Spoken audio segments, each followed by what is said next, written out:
Assalamu alaikum wa rahmatullah, marhaban bikum fi hada al-vidéo. Dans cette vidéo-là, on va faire le corrigé de l'examen national Sciences Math B 2012, la session normale. Pour le sujet ou bien le système à étudier, il s'agit de la grille. Donc pour la grille, voilà une image donc de ce système-là. Donc à quoi sert la grille? Premièrement, les grilles sont des systèmes utilisés pour les entreprises de construction des bâtiments et des travaux publics.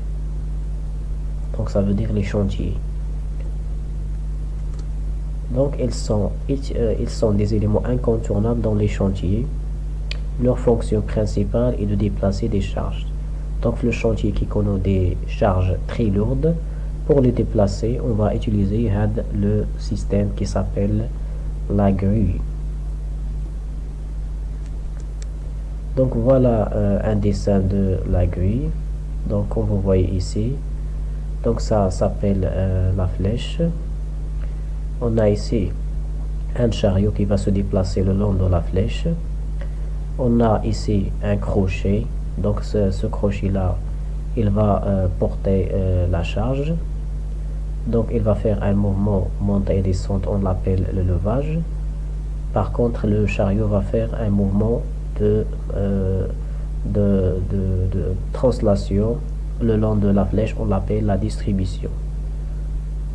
Donc il est constitué aussi d'un mât ou bien tour.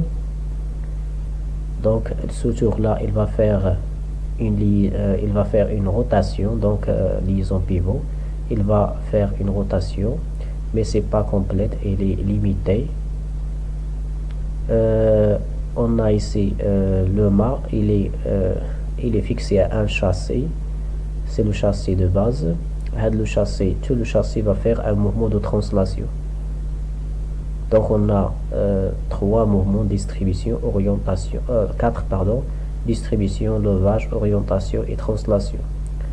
On a ici un contre-flèche, donc c'est une masse pour supporter la flèche pour ne pas tomber lorsqu'il est chargé par la charge ici. On a ici la porte-flèche qui porte la flèche AD. Contrepoids pour équilibrer le système pour ne pas tomber à cause de la charge. Tout le système peut faire une translation. Le mât peut faire une rotation à gauche ou bien à droite. Le crochet fait un mouvement de levage. Le chariot, il peut faire un mouvement de translation, on l'appelle la distribution. Ici, on a une cabine pour l'opérateur pour commander la machine. Les tirants pour tirer la flèche pour ne pas tomber. On va la supporter. Donc, le sujet porte sur l'étude d'une grue à tour comportant les mécanismes permettant les mouvements suivants. Donc les mouvements, on a la distribution, ça veut dire la translation du chariot le long de la flèche. Donc le chariot le long de la flèche, on l'appelle la distribution. Le levage, ça veut dire le mouvement du crochet, montée et descente. Lorsqu'il va porter la charge, il va faire le levage pour se déplacer aussi vers avant et arrière. Il peut aussi tourner suivant l'axe de la tour. On a l'orientation, ça veut dire la rotation dans les deux sens de l'ensemble de l'équipement, donc suivant l'axe de la tour. On a aussi la translation, ça veut dire le déplacement horizontal de l'ensemble de la machine. Donc l'ensemble, ça veut dire le châssis de base, il va se déplacer aussi. Ce mouvement, on l'appelle la translation. La commande de ces mouvements peut se faire à l'aide d'un pupitre situé dans la cabine ou à l'aide d'une commande à distance. Donc deux types de commandes, soit à l'aide d'un pupitre situé dans la cabine ou bien à distance à l'aide d'un télécommande. Donc pour la pupitre de commande, qu'est-ce qu'on a? On a On a ici G et D. G, c'est le mouvement du chariot avant et arrière. Et le mouvement du tour gauche et droite. Ça veut dire rotation vers la gauche, rotation vers la droite. Ce D-là est pour la commande du crochet. Ça veut dire la descente ou bien la montée. Pour des raisons de sécurité, la grue est menée de capteurs qui permettent d'optimiser ou interdire le fonctionnement des actionneurs électriques.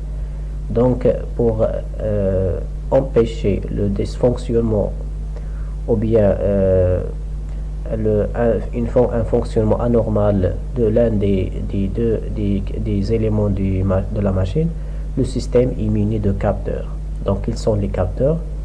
On a capteur limiteur de charge et capteur limiteur de couple.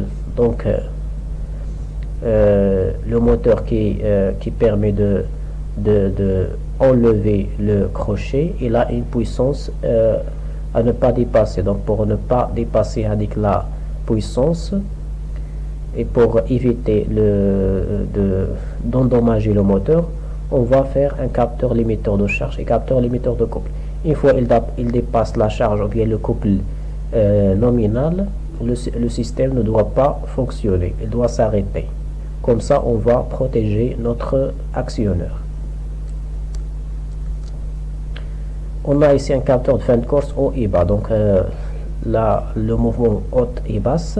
Donc, il est limité par des capteurs fin de course. Une fois il arrive à la limite basse, il va s'arrêter. Il va actionner un capteur basse, il va s'arrêter. Même chose pour la position haute. Donc, pour limiter la translation vers le bas et vers le haut. On a ici capteur de fin de course avant et arrière. Donc, avant et arrière. Ici, on a capteur fin de course arrière et capteur fin de course avant. Une fois il arrive à ces deux capteurs, le mouvement doit s'arrêter. Aussi, capteur limiteur d'orientation. La rotation de ce tour-là doit être limitée. Une fois il arrive à la limite de la rotation vers la droite, il va s'arrêter. Même chose pour la rotation vers la gauche.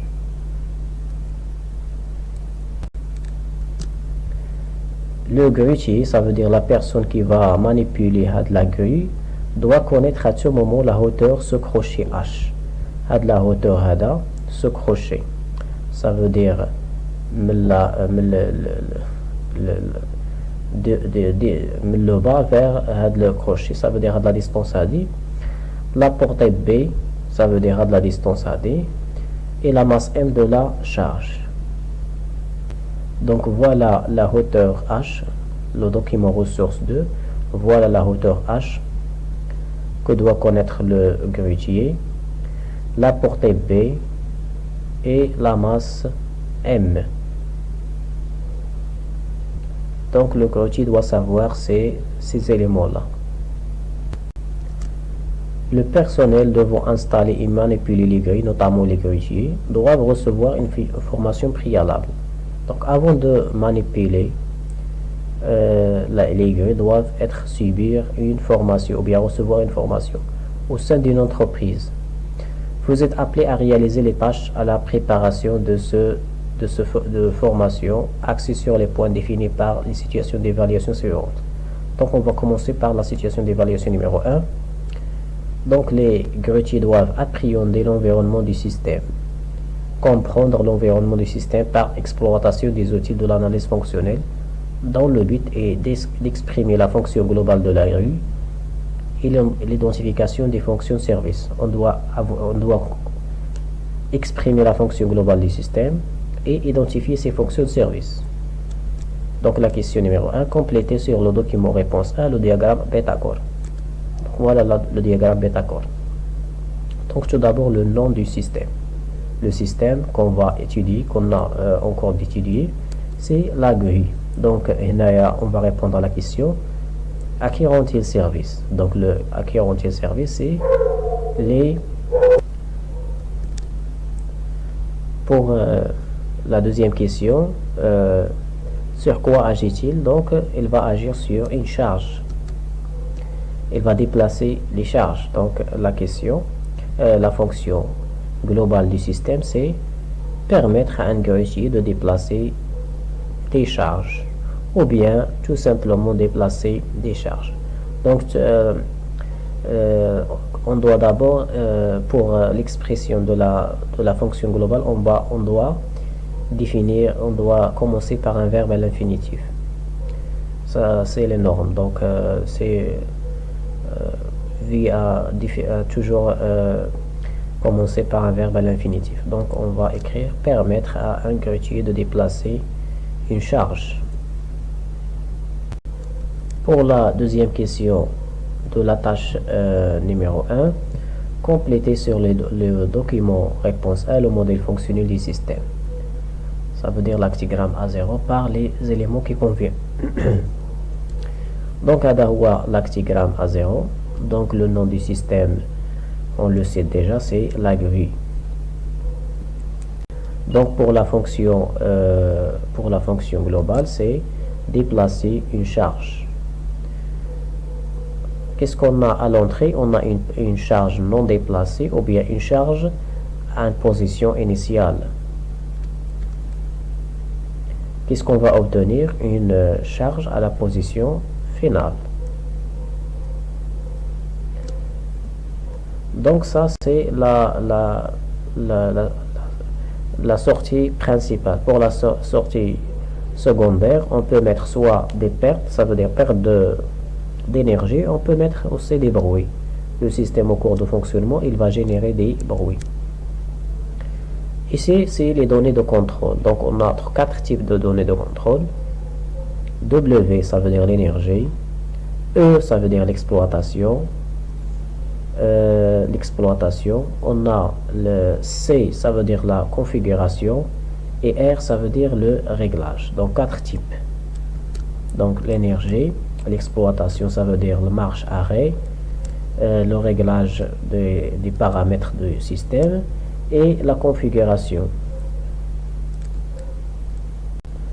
Pour la troisième question, complétez sur le document réponse 1 le diagramme partiel des interacteurs, ça veut dire diagramme de pieuvre, à partir de la liste des fonctions de service présentées dans le tableau 1, document ressources 1. Donc voilà la document réponse, voilà le pieuvre.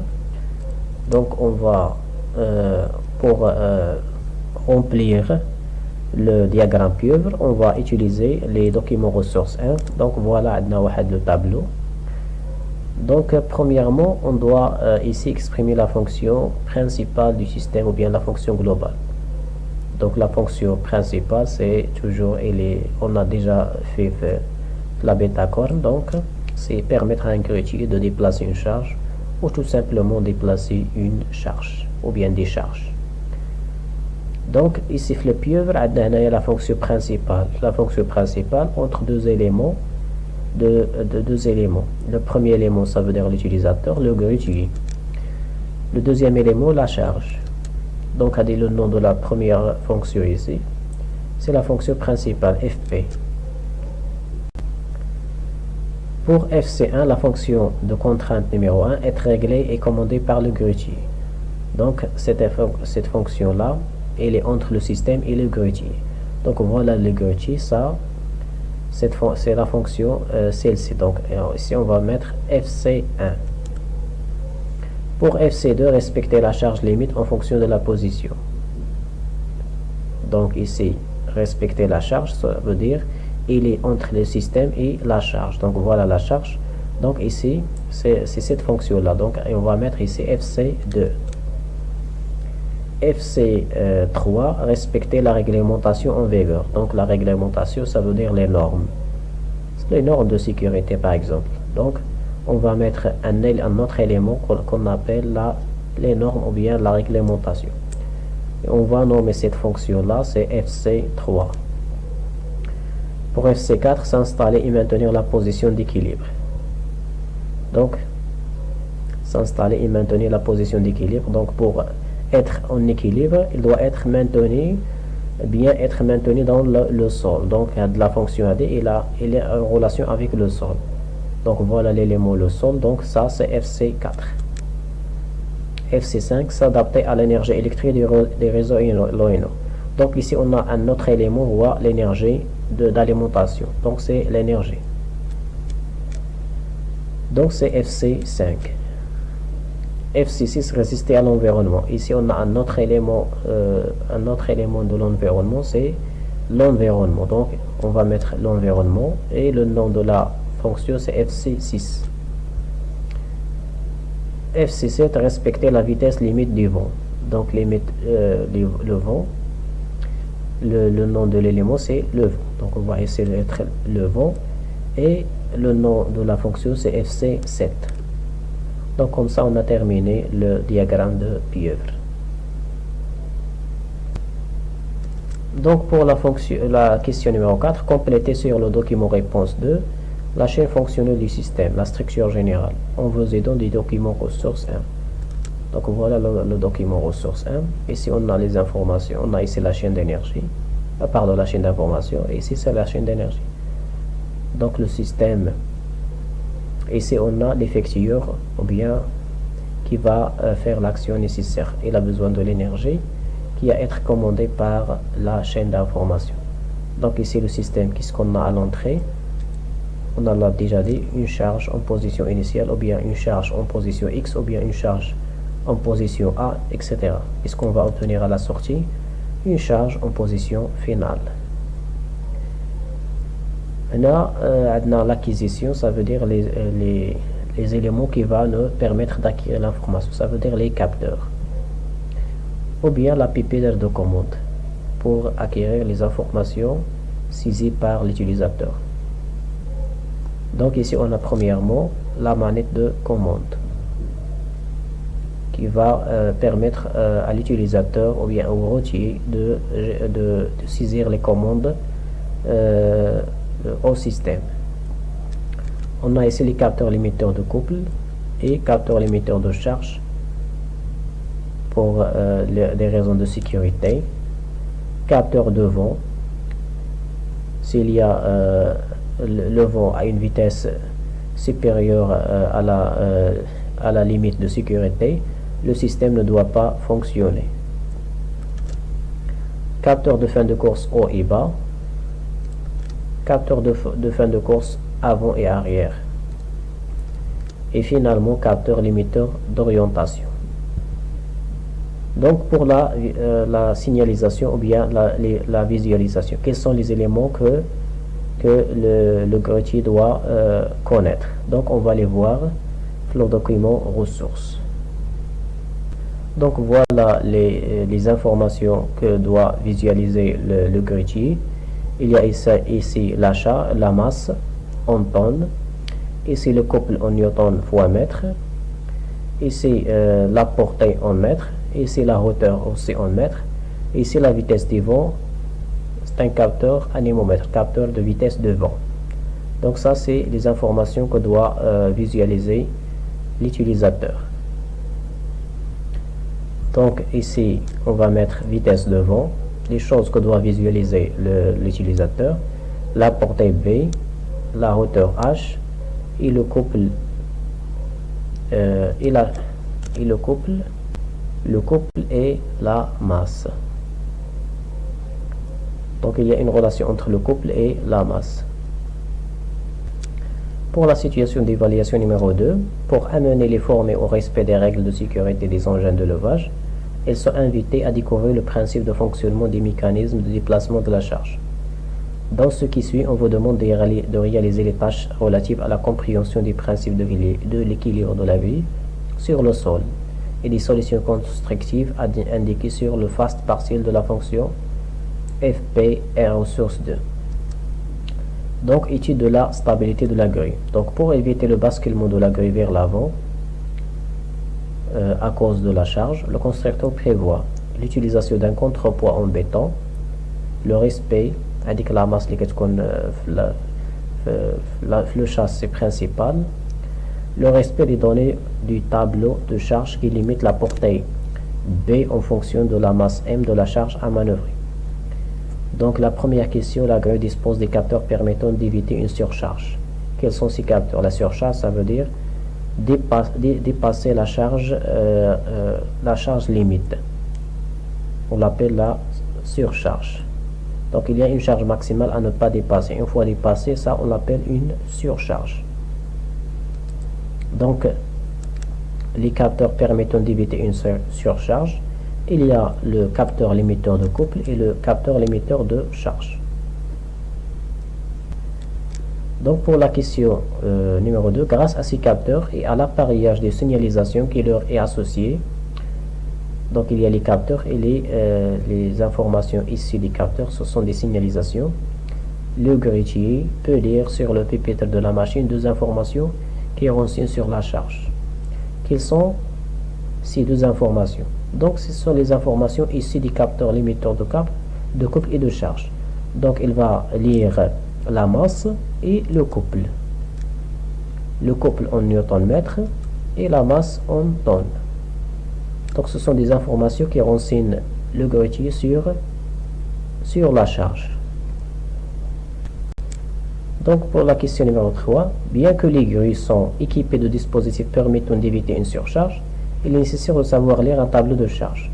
Donc même les dispositifs de sécurité, on doit avoir ou bien savoir lire un tableau de charge. Donc sachant qu'on veut manœuvrer une charge de tonnes à l'aide d'une grue utilisée en moufle de deux bras équipée d'une flèche de longueur 65 mètres, on demande de déterminer par la méthode proposée dans le document ressource 3 jusqu'à quelle portée on peut déposer cette charge. Donc on va voir ce document là. Donc voilà le tableau qui va nous proposer la méthode de déterminer la charge à ne pas dépasser. Donc ici on va choisir la longueur de la flèche et on va choisir la portée et on va on va choisir la masse et on va définir la portée. Donc la question elle nous donne une flèche de 65 mètres pour faire déplacer une charge de 2 tonnes. Donc de 2 tonnes, on va prendre ça. Donc ça c'est inférieur à 2 tonnes, ça c'est 2160 kg. Donc ici on va choisir une portée de B de 55 mètres. Donc la flèche c'est 65, la charge c'est 2 tonnes, ça veut dire 2000 kg. Donc on va prendre la charge elle est la plus proche, c'est 2170. Donc on va prendre la portée c'est B est égal à 55 mètres. Donc pour la deuxième question, tracer à l'aide des données du document ressource 3 la courbe de la charge de la grue c'est 65 mètres utilisée en moufle de 2 bras et d'en déduire la portée correspond à une charge de 2 tonnes. Donc voilà ici c'est on va tracer ici. Donc qu'est-ce qu'on va tracer pour une longueur de 65 mètres. Donc ici on a la portée B et aussi ici on a la charge. Donc pour une portée de 25 mètres c'est 5880. Donc on va la mettre ici. Donc voilà le point. Pour 30, pour 35, pour 40, 45, 50, 55, 60 et dernièrement 65. C'est la dernière valeur ici.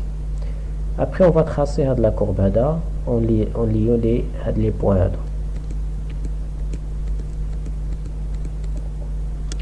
Donc la question dit pour 2 tonnes, donner la valeur de la portée. Donc on va faire la projection de 2 tonnes. Donc la projection ici, qu'est-ce qu'on va obtenir? C'est la valeur 57,5 mètres. Pour une longueur de 2 tonnes, la portée c'est 57,5 pour une flèche de 65 mètres. Ça, c'est la méthode de détermination. Donc, complétez sur le document réponse 3 le fast partiel relatif à la fonction principale par l'indication de la solution constructive retenue pour chacune des fonctions techniques proposées. Donc, on va compléter le fast partiel. Donc, voilà le fast partiel. Donc, la fonction principale, voilà la fonction technique ft2. Donc, il y a plusieurs fonctions techniques. Voilà, on va diviser la fonction ft2 en sous-fonction ft2.1 jusqu'à ft2.4, ft2.5 et ft2.5. Il est aussi divisé en 2.5.1 et 2.5.2. Donc, 24 à son tour, il est composé de ces deux fonctions. 2.51, il est divisé en 3, pardon. Donc, ici, on va commencer par ft2.1, alimenter en énergie électrique. Donc, pour alimenter en énergie électrique, on va utiliser le réseau de l'ONO. Donc, réseau de l'ONO. Donc, le réseau de l'ONO, c'est les caractéristiques d'IALO. Il y a 220 le monophasé, 380 entre phase et phase. Entre phase et neutre, c'est 220. Entre phase et phase, c'est 380. Et la fréquence, c'est 50 Hz. Pour distribuer l'énergie électrique, qu'est-ce qu'on va utiliser? Des contacteurs. Donc, on va voir les contacteurs, le schéma d'IANA.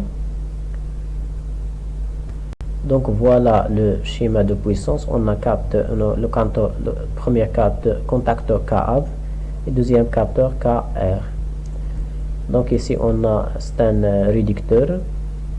Le réducteur, il est composé de deux engrenages et d'une roue et vis sans fin. Roue et vis sans fin. Deux étages. Le premier étage, c'est un engrenage conique de la forme d'une cône. Deuxième, c'est un vis et roue et vis sans fin. Donc ici on a la poulie pour transmettre le mouvement de rotation au moment de translation. Donc avec le chariot, il est lié la courroie ou bien les bras. Ici est le moteur asynchrone pour convertir l'énergie électrique en énergie mécanique de rotation. Maintenant, on va continuer. Donc, pour distribuer l'énergie, on a dit que c'est contacteur. Pour convertir l'énergie électrique en énergie mécanique, c'est le moteur triphasé. Un moteur asynchrone triphasé. Donc, adapter l'énergie, on a utilisé quoi? Un réducteur. Le réducteur, il est composé de quoi? D'un engrenage plus un roue et vis sans fin. Donc, réducteur à engrenage et vis sans fin. Transformer le mouvement de rotation en mouvement de translation. On va voir comment on l'a transformé. Donc, voilà le système de transformation du mouvement de rotation du tambour et des roues en mouvement de translation de la chariot. Donc, le chariot, il est lié au bras inférieur du câble. Lorsque le moteur tourne dans un seul sens, le chariot va se déplacer à gauche. Dans le deuxième sens, il va se déplacer à droite. Donc comme ça, on a fait ici deux poulets qui tournent. Ici, on a un tambour lié à les bras du câble. Ici, un moteur, lorsqu'il tourne, va faire tourner le tambour. Le tambour, à son tour, va faire transformer le mouvement au poulet. Lorsque la poulet tourne dans un seul sens, le chariot va se déplacer à droite ou bien à gauche, suivant le sens de rotation. Donc ça, c'est la vue de face.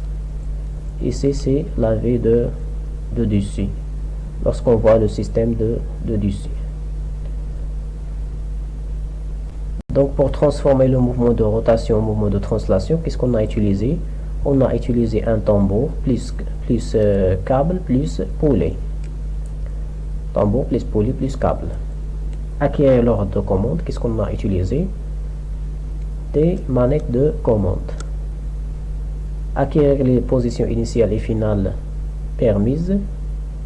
Donc, c'est les capteurs de fin de course avant et arrière. Acquérir poids de la charge et le couple. Capteur limiteur de couple et de charge. Pour traiter les informations, on va utiliser un automate programmable. Donc comme ça, on a terminé le fast partiel. Pour la question suivante, parmi les positions données sur le document réponse 3, cochez celles qui correspondent aux conditions nécessaires à l'engrainement de 2 roues. On a 2 roues. La condition d'engrainement, ça veut dire est-ce que les deux peuvent être engrainés ou non? Est-ce que les deux coniques peuvent être engrainés? On a ici des propositions. On va choisir par les qui sont vraies.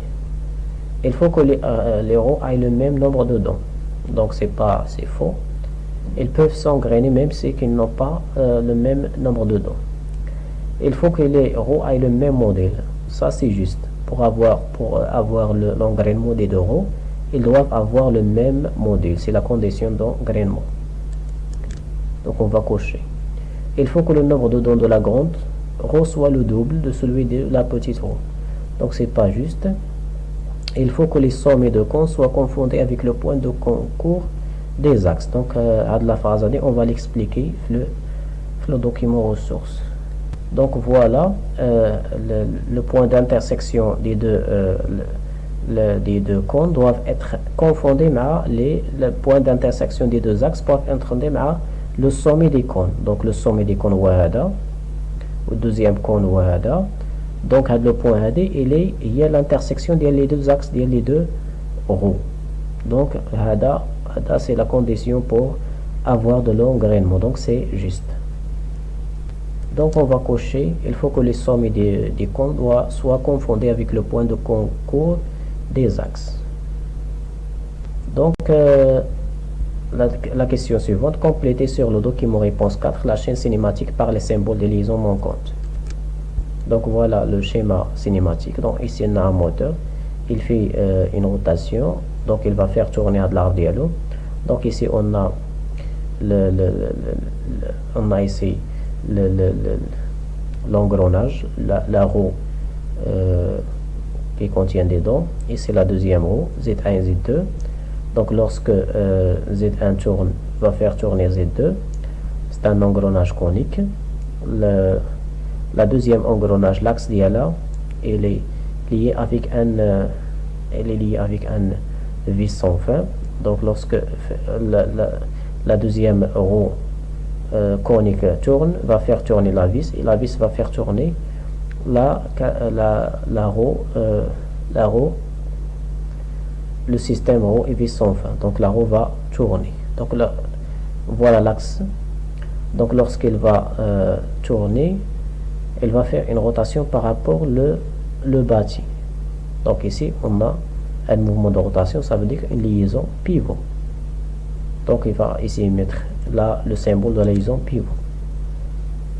Donc ici on a la poulie A et la poulie B. Donc lorsque le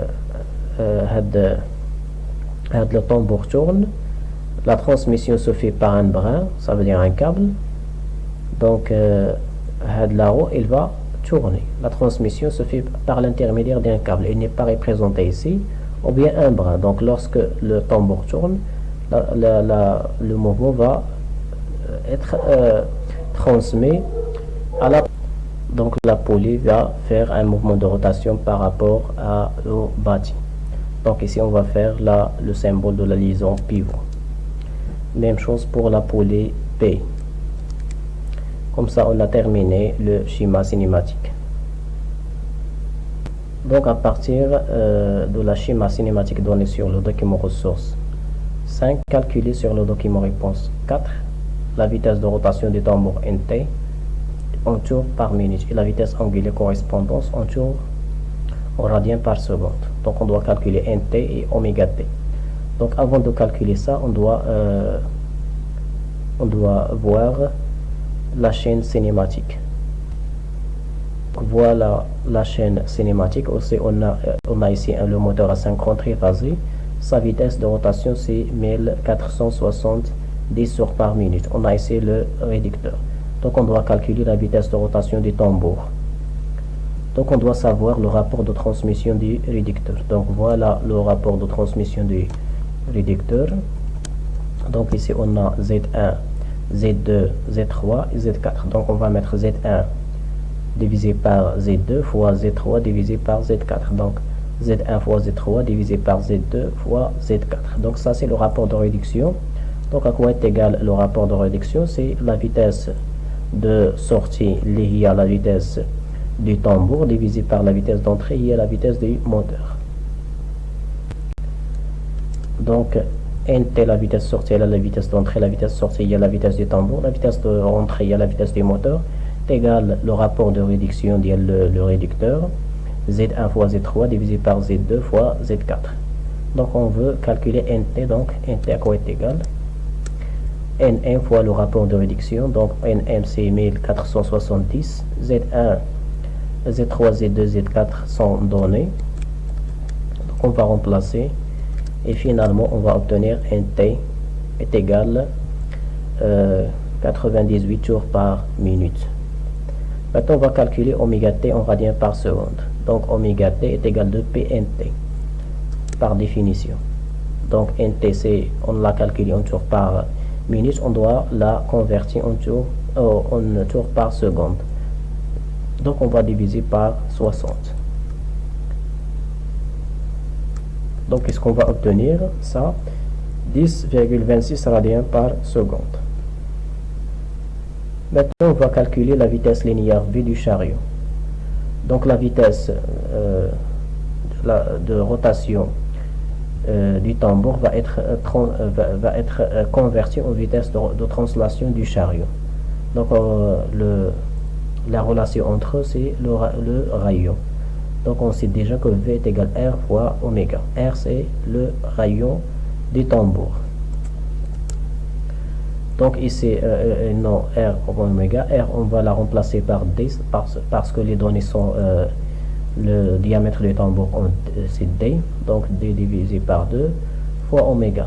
Lorsqu'on va remplacer, donc D c'est 250 mm, ça veut dire 0,250 mètres divisé par 2. Oméga on l'a calculé en tours par seconde, 10,26.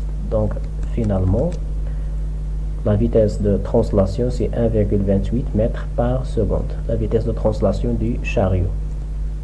Donc toujours on va s'intéresser à la distribution, ça veut dire la translation du chariot. Donc le chariot est déplacé en translation dans le sens avant et arrière grâce au système décrit sur le document ressources 4. Donc complétez sur le document réponse 5 l'actigramme des moteurs asynchrone triphasés. Donc voilà le document réponse 5. Donc ça c'est l'actigramme du moteur asynchrone. Le nom du système c'est moteur asynchrone triphasé. Qu'est-ce qu'on a à l'entrée? Donc une énergie électrique à courant alternatif. Qu'est-ce qu'on va obtenir à la sortie? Un mouvement énergie mécanique de rotation.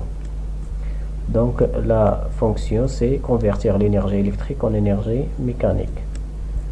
Et les données secondaires, donc le moteur lorsqu'il fonctionne, il y a une partie de l'énergie qui va être perdue, donc les pertes.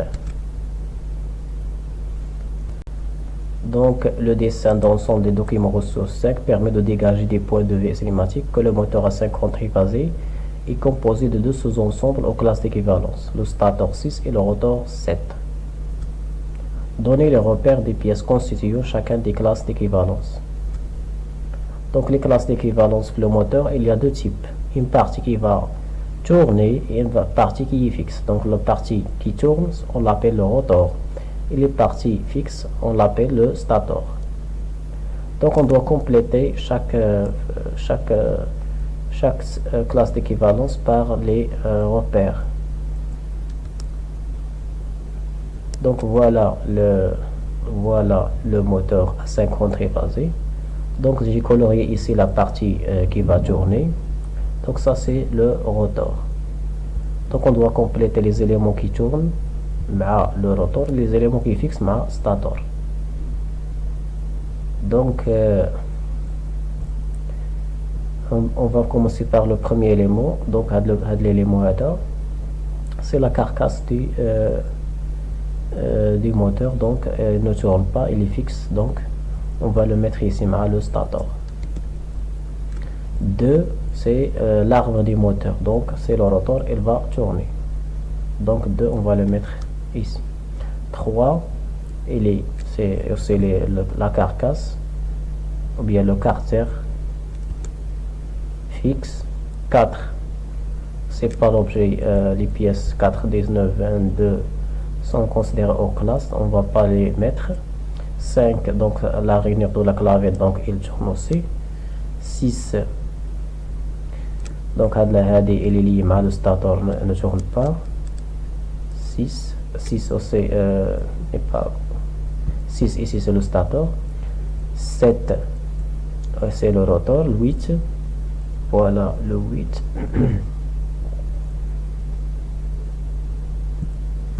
Donc le 8 il y a la pièce هذه. Donc il va garder les roulements. Donc les roulements pour guider en rotation de l'arbre. Donc le 8, il est fixe. 9, il y a de la pièce هذه qui va arrêter la translation du roulement. Donc elle est fixe. 10, il y a le ventilateur. Donc il va tourner avec l'arbre. 11, c'est la rainure aussi, elle va tourner. 12, la protection de le moteur, donc fixe. 13 aussi fixe.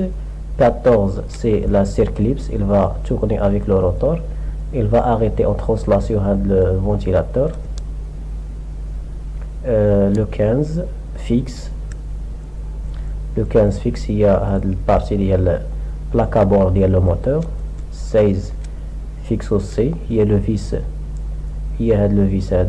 qui va lier la partie à la carcasse du moteur. 17, il y a la tête de le vis fixe.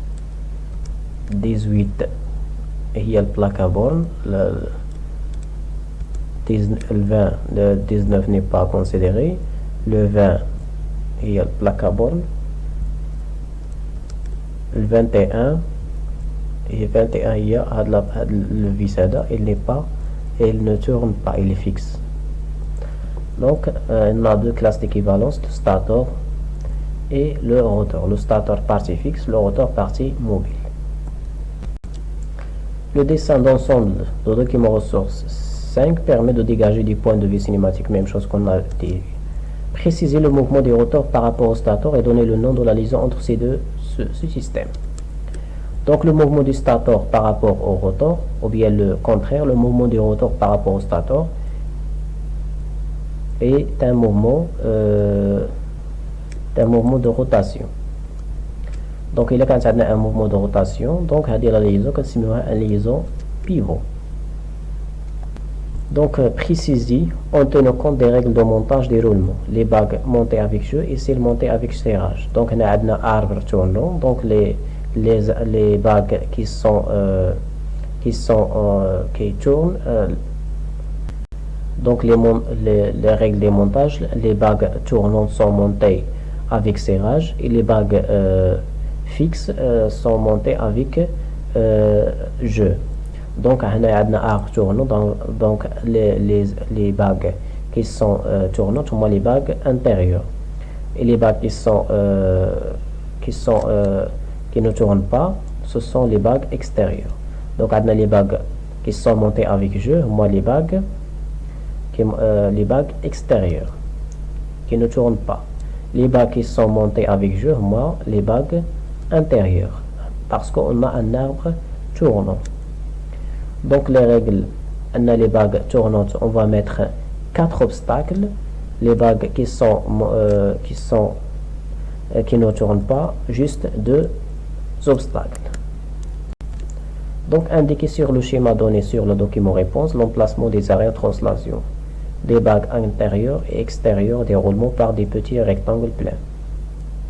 Donc, voilà l'arbre, voilà l'alésage, l'arbre du moteur, on a le stator. Donc, ici, on a les roulements.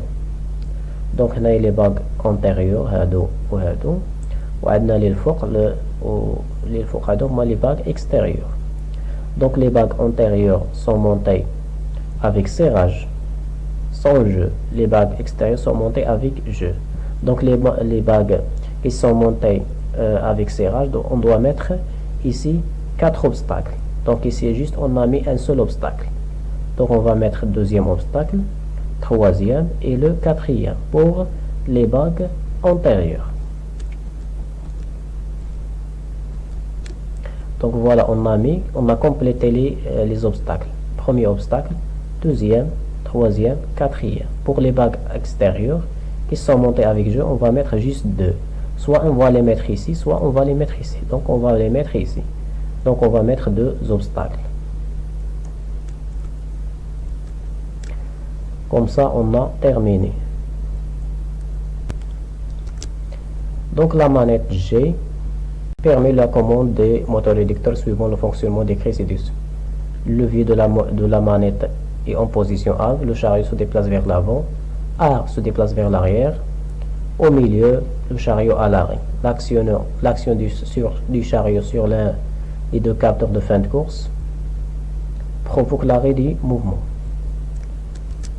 Donc on donne le document réponse, le schéma de l'installation incomplet, on demande compléter le schéma du circuit de puissance. Donc voilà, on a le schéma de puissance et on a le schéma de commande. Donc ici le moteur tourne à 2 sens de marche, marche avant et marche arrière. Donc pour changer le sens de rotation d'un moteur à 50 triphasé, il suffit de permettre 2 phases. Donc on a la phase l'eau مع U, 2 مع V, 3 مع W. Donc on va permettre le 2, le 1 ou le 3. Donc on a le 1, le 2 ou le 3. Donc on va permettre le 1 et le 3. Donc le 3 on va le mettre le 1. Ou 2 on va le mettre مع 2, on ne va pas le changer. Le 3 on va le mettre le 1, ou 2 on ne va pas le changer. Comme ça on a permis les phases. Donc lorsqu'on va permettre les phases, le moteur tourne dans le sens inverse pour permettre le déplacement avant et le déplacement arrière. Sens 1 déplacement avant, sens 2 déplacement arrière. Pour la question, déduire les équations de KAV et de KR à partir du circuit de commande. Donc voilà le circuit de commande. Donc on va déterminer l'équation de KAV et KR. Donc pour AKAV, on va s'intéresser à ce branche là. Donc ici on a tous les interrupteurs ici, on va les mettre dans l'équation. Donc on va mettre F1 fois AT fois AV plus KAV. Donc ici on a 2 capteurs qui sont 2 interrupteurs qui sont en parallèle. On va mettre celui-ci plus celui-ci fois celui-ci fois celui-ci. Donc F1 fois AT fois AV plus KAV fois FCV fois KR. Les capteurs qui sont fermés, on va mettre barre au-dessus. Donc on va s'intéresser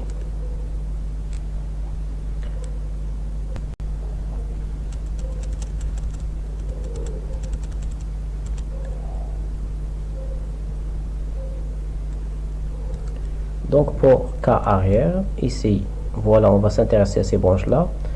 Donc F1 fois AT fois AR fois KR fois FCR fois KAV. Donc même chose, les capteurs qui sont fermés, on va mettre barre. Donc comme ça on a terminé. Donc la question suivante, compléter sur le schéma du circuit de signalisation, sachant que La lampe AV s'allume quand le chariot se déplace vers l'avant, lampe AR s'allume quand le chariot se déplace vers l'arrière, et LST s'allume quand à la mise sous tension de l'installation. Donc on va terminer le schéma de signalisation dans le schéma de commande. Donc la lampe elle va s'allumer quand le moteur, quand le chariot se déplace vers l'avant. Ça veut dire quand le contacteur KF il est excité. Quand il est excité, donc lorsqu'il y a un courant qui va traverser la bobine KAV, du contacteur KAV, il doit aussi s'allumer. Donc on va mettre avec les deux sorties, on va les mettre en parallèle. Ils vont fonctionner en même temps. Donc la voilà. Après LAR va fonctionner aussi lorsque la bobine il est excité. Donc on va mettre les deux on va les mettre en parallèle. LST il va être s'allumer quand on va mettre sous tension. Lorsque elle va se fermer, même chose ici, on va fermer les sectionneurs, ça veut dire on va mettre le système sous tension, on va alimenter le système. La lampe il doit s'allumer. Donc on doit lier la phase à la lampe. Donc comme ça, lorsqu'on va fermer le courant passe et la lampe va être allumée. Donc ce sont des lampes de signalisation. CKF est alimenté excité, il va être allumé. Même chose pour KR, LAR. LST, une fois qu'il y a un courant qui passe dans le schéma de commande, ça veut dire la mise sous tension, et lampe sous tension, la lampe de signalisation que le système est sous tension. Donc une fois on va fermer le sectionneur Q1 et le sectionneur porte visible F2, donc la lampe va s'allumer. Une fois j'appuie sur HADA, donc la lampe va être excitée, donc la lampe va allumer. Mais une fois j'appuie sur AR, même chose, il va être excité et il va s'allumer aussi. Donc pour la question suivante, le chariot se déplace entre les deux capteurs FCV et FCR, fin de course avant et fin de course arrière. On demande sur le document réponse 6 d'expliquer le cycle TOR, qu'est-ce que signifie TOR, et de donner le symbole du capteur de position ou bien le capteur de fin de course. Donc pour le TOR, qu'est-ce que signifie, et pour le symbole. Donc pour TOR, c'est tout ou rien. C'est un capteur tout ou rien. Pour le symbole, voilà le symbole du capteur de position. Pour la situation d'évaluation numéro 3, les grutiers doivent s'initier au système de traitement des informations relatives à la commande du mouvement de l'ensemble de l'équipement flèche. Le traitement des informations de commande est assuré dans l'orientation par une carte spécifique construite autour d'un composant à très grande intégration. Pour simplifier l'étude de cette commande, on propose de se limiter à des structures faisant appel à la logique combinatoire. L'étude de fonctionnement, on assimilera le levier de la manette sur la position. Droite par un bouton poussoir D, gauche par un bouton poussoir G, du milieu par un bouton poussoir stop. Donc l'action sur D donne le mouvement de D, mouvement D de rotation de la flèche vers la droite. L'action sur G donne le mouvement de G de rotation de la flèche vers la gauche. L'action sur stop donne l'arrêt. L'action sur 2 ou 3 boutons en même temps donne la priorité à l'arrêt. Une fois j'appuie sur 2 boutons, donc c'est l'arrêt. Par exemple, j'appuie sur D et G, le système s'arrête. J'appuie sur stop et G, ou bien stop sur D, le système s'arrête. J'appuie sur les 3 boutons en même temps, le système s'arrête aussi. Donc compléter la table de vérité. Donc voilà la table de vérité. On a ici 3 variables d'entrée D, G, stop et G. La sortie D et la sortie G. Donc quand la sortie D est égale à 1, c'est on a HADA est égal à 1 et les deux autres 0, 0. Donc 0, 0, 0, 0. 0, 0, G G qui appuyé, c'est pas D, donc 0, D c'est 0. Stop c'est 0. Stop de bouton 0, toujours 0. D 1 et les deux autres sont 0. Est égal à 1. Les deux boutons, une fois qu'il y a deux boutons 3 qui sont appuyés, c'est 0. Deux boutons 0. 3 boutons 0. Pour G, 3 boutons 0 c'est 0. G qui est appuyé, les deux sont 0, donc 1. Stop, ça veut dire le système doit arrêter 0. Il y a deux boutons qui sont appuyés, donc 0. D, ça, donc D c'est 0, donc pas de relation avec G, pas de translation suivant G, donc c'est 0 G, mais la rotation suivante D. Deux boutons 0, deux boutons c'est 0, 3 boutons 0. Donc ça c'est la table vérité de fonctionnement du système. Donc pour la question suivante, déduire l'équation de D et celle de G. Donc on va faire sortir l'équation logique de D et de G à partir de table de vérité. Donc premièrement, pour D, quand D est égal à 1. Donc il y a les cas, donc est égal à 1 fait le cas. Donc on a fait la ligne D1, stop 0 et G 0. Donc on va mettre D, grand D est égal petit d fois stop barre fois G bar. Les qui sont 0, on va les mettre barre. 1, pas de barre. Donc G ou bien D est égal D stop bar fois G bar. Pour G, même chose. Donc le cal est égal à 1. Donc l'équation D0, stop 0 et G1. Donc D bar, stop bar fois G. Donc c'est l'équation logique de D et G. Le déplacement vers la droite et le déplacement vers la gauche. Donc la question suivante, établir le schéma logique, logigramme de D et de G en utilisant des portes logiques à deux entrées et une sortie. Donc voilà le logigramme, on a D, le signal D, le stop et le G. Donc on doit réaliser le schéma de D et le schéma de G. Tout d'abord, on doit créer stop bar, G bar et D bar. Donc à partir d'une équation logique à deux entrées. Donc on va utiliser la fonction logique NAND. Donc ici la fonction logique NAND, on a pris G, on la partage. Donc la sortie, on va obtenir G bar. Même chose, on va créer D. Donc on va prendre D. Donc on va la diviser en deux entrées. Donc on va obtenir D bar. Même chose pour stop. On va créer stop bar. Donc maintenant on a G bar et stop bar. Donc on doit faire la multiplication de ces deux signaux. Donc on va obtenir G bar fois stop bar. Même chose, ici on a D bar et stop bar, on va les multiplier. On va obtenir la sortie D bar fois stop bar. Maintenant on va finir, on a G stop bar fois G bar, la voilà, on va multiplier fois D pour obtenir la sortie D, grande D. Donc on va prendre D fois G bar fois stop bar. Donc on va obtenir la sortie D.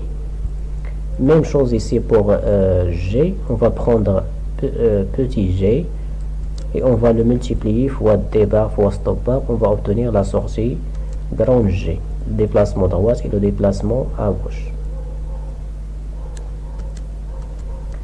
Maintenant, compléter le chronogramme proposé. Donc voilà le chronogramme. On a le signal D, stop et G. On doit compléter la sortie D et la sortie G. On va commencer par D. Donc ici on a G1, stop 0 et D0. Donc c'est 0. Les deux signaux à faire. Donc c'est 0. Ici, G1, stop 1, 0. Deux signaux qui sont 1, donc automatiquement le résultat c'est 0. Ici on a 0, G0 et stop 1. Donc on va s'intéresser à D et stop. Donc D0, toujours stop 0, c'est 0. Ici 0, 0, 0, c'est 0. Ici 1, 1, 0, 0. Stop c'est 0, ça veut dire 0. Ici, les trois signaux sont 0. Ici, G est égal à 1. Stop 0 et D0, donc toujours 0. Ici, on a 0, le G, le bouton G, le bouton stop 0 et D 0, donc c'est 0. Ici, D, il est devenu 1. Stop 0 et G 0. Donc, maintenant, il est égal à 1. Après, G, il devient 1. Donc, lorsque deux boutons est égal à 1, on va appuyer sur les deux boutons en même temps. Donc, on va obtenir 0. Ici, on a G1 et stop 1 ou ces deux boutons, ou bien trois boutons qui sont 1, donc 0. Ça, c'est le chronogramme de D. Maintenant, on va prendre le chronogramme 0. Donc, 1, 0, 0. Donc, G est égal à 1. Donc, on va obtenir 1. Après, il y a deux boutons qui deviennent 1, c'est 0. Même chose ici. Stop 0, donc 0. Ici, les trois 0 sont 0. Ici, on a stop 1, c'est 0. Ici, on a les 3 sont 0, 0. Ici, on a le 1, G est égal à 1. Maintenant, est égal à 1. Après, les trois signaux sont 0. Donc 0. Après, on a 0, 0. On a D est égal à 1. Donc, on a G ماشي D. Donc, c'est 0. Donc, on a G كتطلع ل 1. وهنا stop 0. ولكن D هي 1. Donc, les deux signaux est égal à 1. Donc, 0. Même chose ici. On a les trois signaux est égal à 0. Donc, c'est 0.